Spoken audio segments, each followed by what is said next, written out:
మొన్న అనగా 16/2/2025 కన్నేరువరం గ్రామ శివారులో కొందరు వ్యక్తులు పబ్లిక్ ప్లేస్లో డ్రింక్ చేస్తూ మ్యూజియం చేస్తున్నారని చెప్పి ఒక కాల్ రావడం జరిగింది.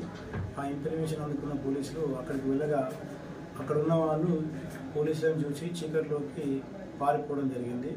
తర్వాత కొద్దిసేపటికి అచ్యుత్ అనే పర్సన్ పోలీస్ స్టేషన్కి వచ్చి ముందుగా మద్యాన్ని సేవించి మోటార్ సైకిల్ పైన వచ్చి పోలీస్ స్టేషన్లో ఉన్న సిబ్బందితోటి వాగ్వివాదం చేసుకుంటూ మిషన్ చేయడం జరిగింది.